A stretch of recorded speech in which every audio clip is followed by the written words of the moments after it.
오늘 귀한 주일 참 잘 오셨습니다. 오늘 VIP 세 번째 긍휼 자기중심성을 극복하는 힘, 긍휼 자기중심성을 극복하는 힘이라는 제목으로 함께 말씀을 나누도록 하겠습니다. 중국의 항저우에 가면 서쪽 호수라는 뜻의 서호가 있습니다. 중국 북송 시대의 유명한 시인이자 문장가였던 소동파, 이분이 이곳에 관리로 임명되어 와서 이 서호를 대대적으로 개축하는 공사를 하고 이 호수의 아름다움을 시로 남겨서 잘 알려졌습니다. 이 소동파가 1037년에 태어났습니다. 이때 태어나서 이 서호를 노래했으니 서호는 1000년 전부터 유명해진 중국의 대표적인 호수 중에 하나입니다. 지금은 이곳을 깔끔하게 공원으로 조성해 놨습니다. 몇 년 전에 이곳에서 일어난 일입니다. 서호공원에서 사람들이 거닐고 있는데 어떤 여자아이가 호수에 빠져서 허우적거리고 있었습니다. 사람들은 하나둘씩 이 소녀가 허우적거리고 있는 호숫가에 몰려들기 시작했습니다. 그러는 사이에 이 여자아이는 점점 깊이 빠져갔습니다. 사람이 빠져가면 어떻게 해야 됩니까? 우리의 상식으로는 구조대에 신고하고 밧줄을 찾아서 던지거나 아니면 장대를 찾아서 내밀거나 아니면 밧줄을 몸에 묶고 빠져가는 아이를 구조하고 사람들에게 당기라고 이야기를 하든지 어떻게든지 지혜를 짜서 이 아이를 구해야 할 것입니다. 그러나 서울로 몰려든 이 중국의 많은 사람들은 이 장면을 구경만 하고 있었습니다. 어떤 사람은 갖고 왔던 사진기를 들어서 찍기도 하고 또 어떤 사람은 갖고 있던 핸드폰을 들어서 이 여자아이가 물에 빠져 죽어가는 과정을 찍고 있었습니다. 그 어떤 중국 사람도 이 아이가 빠져가는 모습을 보고 직접 뛰어들어서 구하려고 하지 않았습니다. 그때 어떤 외국인 여성 관광객이 이 장면을 보고 큰 소리로 외쳤습니다. 아니, 어떻게 사람이 죽게 생겼는데 사진만 찍을 수가 있습니까? 이 소리를 듣고도 그 누구도 이 아이를 구하려고 나서지를 않았습니다. 그래서 결국 이 여인이 외투를 벗고 호수에 뛰어들어서 이 죽어가는 이 여학생을 구하게 되었습니다. 이 아이가 겨우 살아난 다음에 사람들이 이 아이에게 집중할 동안 이 여인은 홀연히 사라졌습니다. 자, 이 사건이 주변에 알려지게 되고 중국 언론에서는 이 소식을 보도하면서 아니, 우리 중국인은 뭐 하는 거냐 하고 언론을 통해 질책하기 시작했고, 다른 한편으로는 이 홀연히 사라진 여인을 찾기 시작했습니다. 사방을 수소문 끝에 이 여인을 찾게 되었고 항저우시의 한 단체에서는 이 여인에게 영의 증서를 수여했습니다.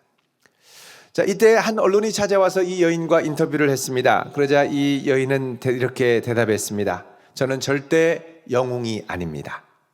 저는 그저 어려움에 처한 사람을 도와주려 했던 것뿐입니다. 이 일에는 외국인이든 중국인이든 중요하지 않습니다. 이번 일을 계기로 우리가 점차 잃어버리고 있는 인간성을 다시 한번 생각하는 계기가 되기를 바랍니다.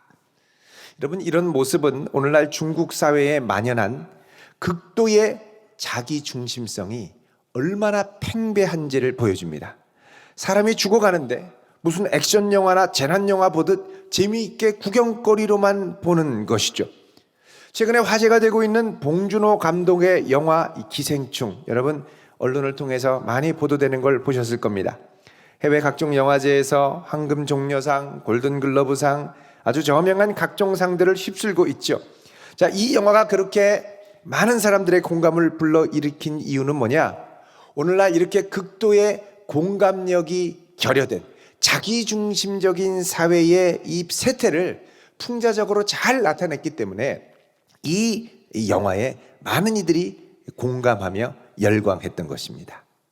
사실 이 영화 안에서도 보면 극도의 자기중심적인 공감력이 지극히 결여된 대조적인 두 가정의 모습이 나오죠. 상대방의 연약한 모습을 그의 입장에서 공감하지 못하고 자기중심적으로만 보는 겁니다.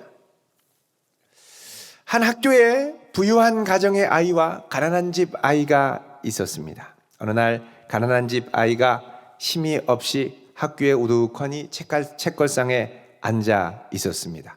이걸 보고 부유한 집 아이가 묻습니다. 야, 왜 이렇게 힘이 없어? 그러자 이 아이가 아침밥을 못 먹었어. 그러자 부유한 집의 아이가 묻습니다. 야, 밥을 못 먹었으면 빵이라도 먹어야지. 우리 집에 빵이 없어. 그래? 야, 밥도 없고 빵도 없으면 케이크라도 먹어. 이렇게 얘기를 한 거예요. 여러분, 이 아이가 말할 때 기준이 무엇입니까? 자기 집입니다. 자기 집. 다 자기 집 같은 것인 줄 알죠. 근데 여러분, 이게 남 이야기가 아닙니다. 이런 상황은 우리 중에서도 흔히 볼 수가 있습니다. 전에 운동하러 제가 헬스장에, 아파트의 헬스장에 간 적이 있습니다. 거기 갔더니 결혼한 지 얼마 돼 보이지 않는 젊은 남녀 부부가 와서 각자 운동을 하고 있었습니다. 신랑은 아주 다부진 몸매에 아주 이두박근, 삼두박근이 아주 튀어나오는 아주 굵은 팔뚝을 갖고 있는, 이 팔뚝으로 아주 무거워 보이는 막 한 15kg 뭐 이런 거 있지 않습니까? 아령을 막 이렇게 드는데요. 신랑이 막 이러고 막 이러고 얼마나 힘을 주면서 하는지 땀을 뻘뻘 흘리면서 죽기 살기로 운동을 하고 있었습니다. 그런데 함께 따라온 새색 씨는 이걸 보면서 옆에서 운동을 하는데 뭐 하냐? 스트레칭만 하고 있었습니다.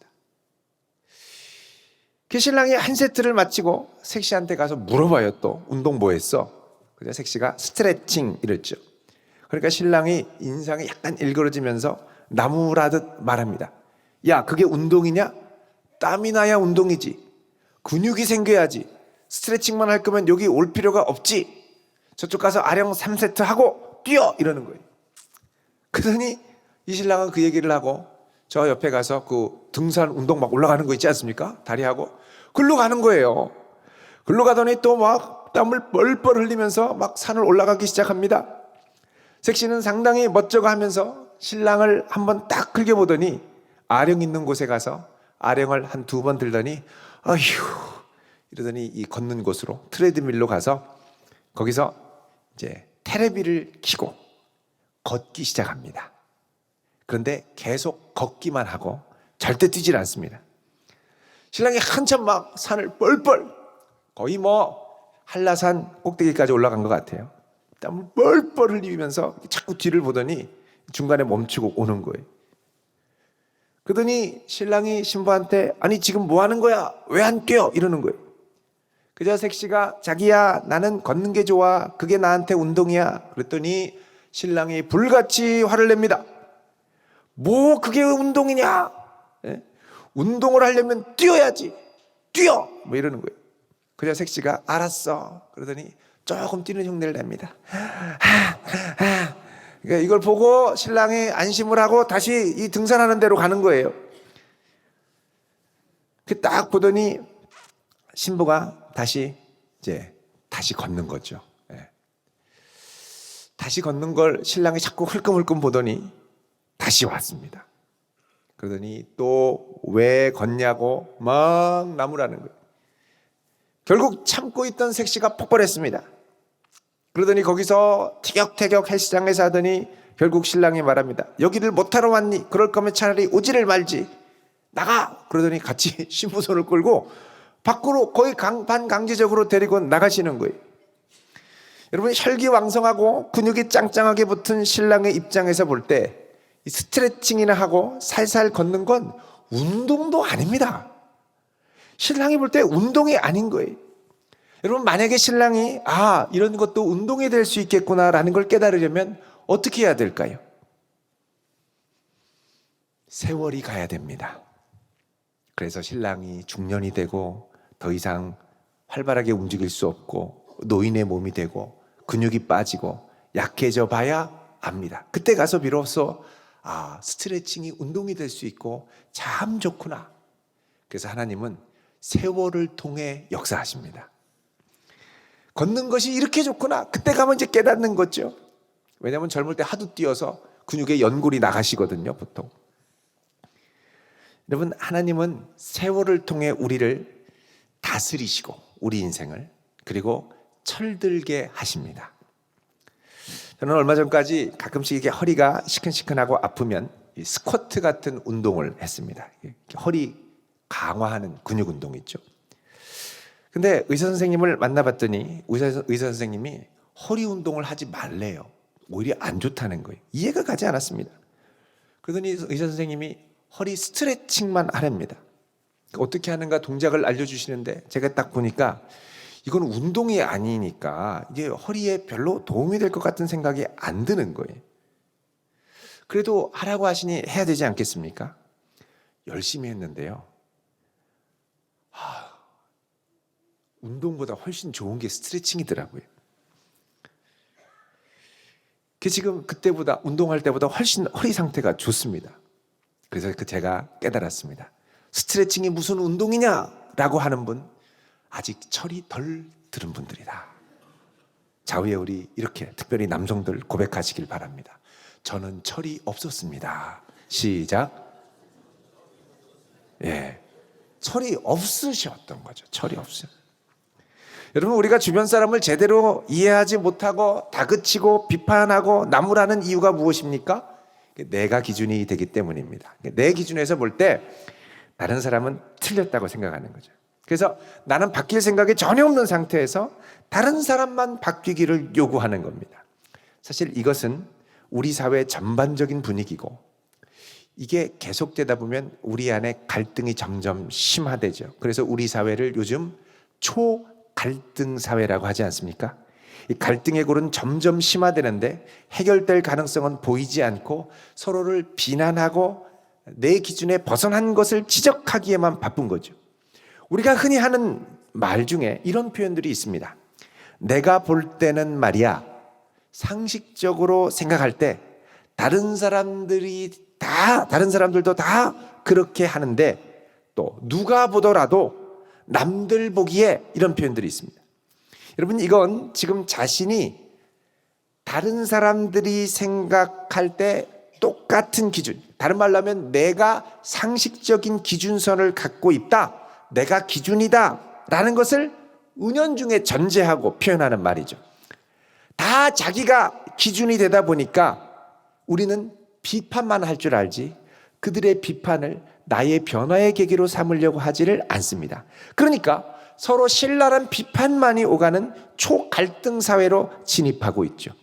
나는 다른 사람을 비판을 잘하지만 다른 사람의 비판에 대해 나는 꼼짝도 하지 않으려고 합니다.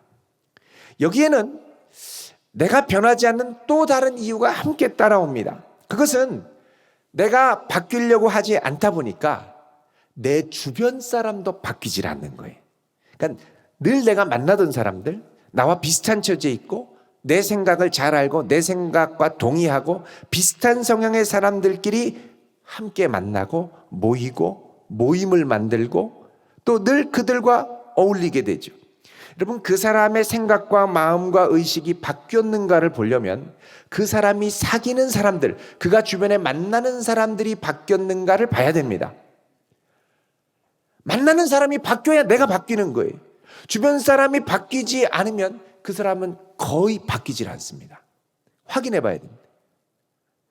내가 초등학교 때 만났던 동창들, 중고등학교 때 친구들, 옛 직장 동료들, 관계가 끝나고도 은퇴하고도 계속 만나는 사람들, 여러분, 이런 관계가 계속 고착화되다 보니까 우리는 항상 다른 관계로 진입하는 것을 상당히 망설이고 꺼리게 되죠. 그러니까 조금만 불편하면 그냥 거부해버리고 내가 늘 만나던 익숙한 사람들과 만나서 이야기를 나누고 내 생각을 나누게 됩니다. 그러다 보니까 나의 관계망은 고착화되고, 이 고착화된 데서 늘 이렇게 쳇바퀴 돌듯이 가다 보니까 결국은 지리적으로, 공간적으로, 관계적으로 고착되게 되는 거죠. 이런 형태의 삶은 필연적으로 우리의 의식을 고착화하고 편중되게 만듭니다. 자, 이런 초갈등 사회에서 우리는 새로운 관계 안으로 들어가는 것을 극도로 꺼리게 됩니다. 그러니까 여러분, 교회에 등록하고도 새로운 관계 안으로 들어가는 것을 꺼리는 분들이 있습니다. 새가족 과정, 목장 모임, 남녀 선교회, 말하지 말아라. 나는 예전 그대로가 좋다. 편한 것이 좋다. 자꾸 불편하게 자꾸 들어가는 것 싫다. 여러분, 이런 경우에는 그분의 생각과 삶이 이렇게 확 바뀌지 않을 가능성이 큽니다. 우리의 관계는 세상 속에서의 익숙한 관계에서 자꾸만 거룩한 관계로 이동해야 됩니다. 그래서 거룩한 공동체 안에 새로운 관계를 형성하고 관계의 변화에 자신을 용기 있게 내어줄 때 그 안에서 마음과 생각이 바뀌게 되죠. 긍정적인 변화들이 많이 일어납니다. 여러분, 새해에는 새로운 관계 안으로 용기 있게 뛰어들 수 있는 성도 될 수 있기를 바랍니다. 자, 이렇게 경직되고 관계가 고착되고 변화를 머뭇거리는 우리들, 과연 어떻게 하면 바뀔 수 있을까요? 자, 오늘 우리가 읽은 하나님의 말씀은 바로 이런 문제에 대한 중요한 돌파구를 말씀하고 있습니다. 자, 예수님이 말씀하신 천국 백성이 누리는 복, 이 복은 세상에서의 복과 다른 복이죠. 그 복 중에 5가지 복이 뭐냐? 바로 긍휼히 여기는 복, 또 긍휼히 여김을 받는 복, 그래서 긍휼의 복이 됩니다. 긍휼이 복이 된다는 거죠. 자, 오늘 말씀 7절 같이 읽어보겠습니다. 시작. 긍휼히 여기는 자는 복이 있나니 그들이 긍휼히 여김을 받을 것이며. 아멘. 자, 긍휼히 여긴다라는 말, 성경에서는 불쌍히 여긴다라는 표현으로 종종 사용을 합니다. 자, 불쌍히 여긴다라는 말은 헬라어로 스플랑크 리조마이라고 하는 단어인데, 이 어원이 스플랑크에서 왔습니다. 여러분, 프랑크 소세지 아시죠? 이 스플랑크는 창자를 말합니다. 그러니까 이 창자가 끊어지는 것 같이 가슴 아파하고 공감하고 불쌍히 여기는 것, 이게 이제 불쌍히 여기다, 긍휼히 여긴다는 거죠. 이 긍휼히 여긴다라는 표현을 또 다른 헬라어로 엘레에오라고 합니다. 엘레에오. 이거는 뭐냐? 하나님의 자비, 긍휼, 신적 공감, 신적 긍휼을 말하는 겁니다. 이것은 우리를 향한 하나님의 깊은 공감과 아파하심. 여러분, 우리가 깊이 그 사람을 공감하면 어떤 생각이 듭니까? 아, 사정이 있구나. 알고 보니 참 그 사람도 딱하다. 안 됐다. 이런 생각이 들게 되죠. 측은히 여기는 마음, 긍휼히 여기는 마음이 들죠. 여러분, 하나님은 극도의 자기중심성으로 하나님을 거부하고 하나님이 창조하신 세상을 비난하고 피조 세계를 비난하고 원망하는 인류를 향하여 심판과 비난 이전에 긍휼히 여기는 마음으로 충만하셨습니다. 그래서 어떻게 하셨느냐? 우리가 잘 아는 요한복음 3장 16절. 하나님이 세상을 이처럼 사랑하사 어떻게 해요? 독생자를 주셨으니 이는 그를 믿는 자마다 멸망하지 않고 영생을 얻게 하려 함이라. 그러니까 하나님은 세상을 너무 사랑하시고 긍휼히 여기시고 공감하셔서 가만히만 있는 게 아니라 아이고 안 됐다 이게 아니라 행동으로 보여주셨는데 어떻게 하냐? 하나뿐인 독생자 예수 그리스도를 내어 주셨다는 겁니다. 왜요?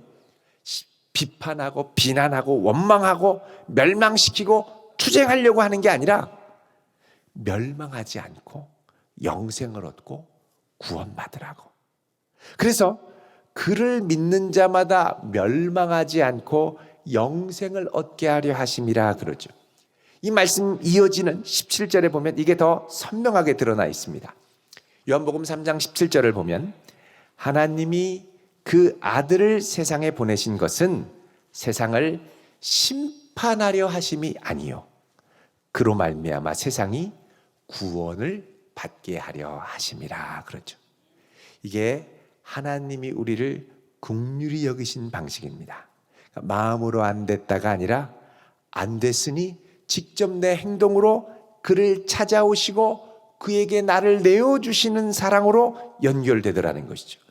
자, 그렇게 해서 보냄을 받은 예수님은 어떻게 우리에게 오셔서 우리를 긍휼히 여기셨습니까? 예수님도 우리 인간의 죄악과 교만과 극도의 자기중심성을 아시는 분이었습니다. 우리의 연약함을 아시는 분이었습니다. 그래서 히브리서 4장 15절 이하에는 이렇게 말씀합니다. 우리 함께 같이 보겠습니다. 히브리서 신약성경 4장 15절 16절 같이 읽겠습니다. 시작. 우리에게 있는 대제사장은 우리의 연약함을 동정하지 못하실 이가 아니요 모든 일에 우리와 똑같이 시험을 받으신 이로되 죄는 없으시니라. 그러므로 우리는 긍휼하심을 받고 때를 따라 돕는 은혜를 얻기 위하여 은혜의 보좌 앞에 담대히 나아갈 것이니라. 아멘. 자, 우리에게 있는 대제사장 예수 그리스도는 우리의 연약함을 동정하지 못하실 이가 아니다. 공감하시는 분이라는 거죠. 동정. 영어로 sympathize 이렇게 되어 있습니다. sympathy, 공감이라는 뜻이죠. 이 sympathy나 sympathize라는 말은 함께한다. 심포니라는 접두어지요. 심이라는 말 그리고 고난받는다라는 어근, 이 빠띠가 같이 결합된 것이 sympathize, sympathy입니다. 그러니까 긍휼은 뭐냐? 그 사람과 함께 고난받고 그 사람과 함께 아파하고 공감하는 거죠. 더 깊이 들어가서 그 사람의 피부 속으로 깊이 들어가고 그 사람의 눈 속으로 들어가서 그의 눈으로 세상을 보고 그의 생각으로 들어가서 그의 생각으로 세상을 보고 그의 느끼는 감정으로 함께 느껴보는 것, 공감입니다. 자, 그 사람의 입장에서 그의 생각과 마음과 중심을 이해하고 공감하고 느껴보고 그리고 그를 위해 행동하는 것, 이게 바로 긍휼이라는 것이죠. 그래서 여러분, 긍휼은 머리에만 있는 게 아니고 가슴에만 있는 게 아니고 머리, 가슴, 손, 발에 다 있어야 합니다. 만약 우리에게 긍휼의 마음이 있다면 우리는 다른 사람에게 함부로 왜 이랬느냐, 왜 저렇게 했느냐, 이렇게 좀 해라 라는 식의 비난의 말들을 절제할 수 있어야 합니다. 사실 우리가 오늘날 이 죄의 오염과 죄의 영향력 아래 살아가고 있는 이 세상에서 공감하며 산다, 주님의 마음으로 공감하며 산다라는 것 참 쉽지가 않습니다.